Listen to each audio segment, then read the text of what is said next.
We have some big news in the world of Raid Shadow Legends. Welcome, everyone. Real quick, before we start with that, I want to call out I was pulling count them, three Primal Shards from earlier. I was going for the progressive chance on Rotos here. I was hoping to finally get myself a copy of him. I didn't, but I pulled my first ever mythical that is not the Lady Mikage fusion.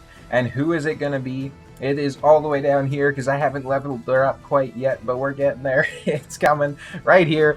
Night Queen Crixia is my first ever mythical pulled from Shards, and I don't think I could have asked for a better champion, to be honest. She is absolutely fantastic. She's basically Warlord combined with like Yumiko combined with like a debuffer and a buffer. She is crazy. She's going to be very hard for anyone to counter as well. Especially if I pair her with somebody like an Armanz in the arena, right? She's going to help me in so many areas of the game, maybe even some speed farming teams. Super excited to use her. Do you guys have her? Have you used her? Have you seen people use her? And who is your favorite mythical? I'd be very excited to hear about that from everybody down in the comments section below as well. The big exciting stuff that's happening, if this would get out of the way, I clicked the wrong thing anyways. The big exciting news is going to be the community weeks here. So, the award voting, so starting on April 10th, players are going to be able to vote on who they want to win the Community Choice Awards within our Raid Community Awards show. You'll get the opportunity to decide on the winners of such categories as Best Meme, Fan Art, Cosplay, and more. Now, not to be that guy, but I'd be very much appreciative if you guys would vote for me as the best content creator. That would be pretty awesome. I very much doubt I'll win because compared to some of the fan bases of the larger content creators, I would say my chances are pretty small. But you know what? I'll ask and maybe we'll make it happen anyways, right? So next up, we have the Loyalty Program Champion reveal. So that's Chroniker Adeline. She's actually going to be part of a 14-day loyalty program where you earn the new legendary her, and you'll be able to claim her on day 7, similar to previous champions like Wukong, and additional in-game resources await if you continue logging in up to day 14. With her enchanted book and quill, she joins after completing the loyalty program. Share your success on Facebook or X to earn some extra rewards. If you're unable to take part, she will also be available to summon after. I heard somebody talking about this. I think it might have been Hell Hades. Apparently, you're actually getting a perfect soul for her on day 14. I very much doubt that it's going to be like anything above maybe a 3-star. I would think we're probably sitting at about a 1 to 3-star perfect soul. If they did a 6-star perfect soul, I think that would be absolutely bonkers.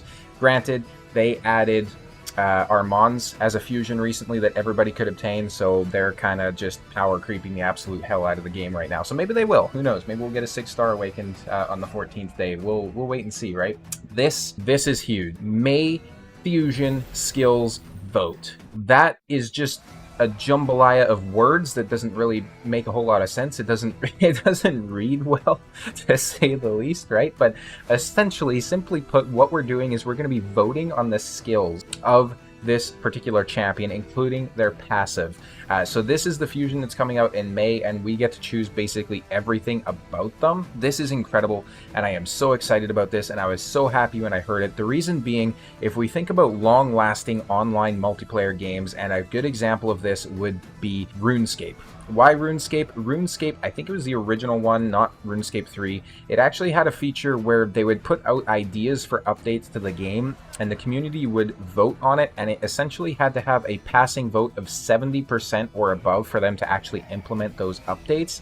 That way, everybody in the community got a say on what was happening in the game, and everybody could be happy about what's going on. Because the problem with a game like Raid is you're going to have a very vocal minority in a lot of cases that are always crying about, polymorph is not strong enough, or Warlord needs buffed, or those sorts of things, right? So it can be very hard as a game developer if you're not running polls all the time and those sorts of things to get accurate feedback about what your community actually wants.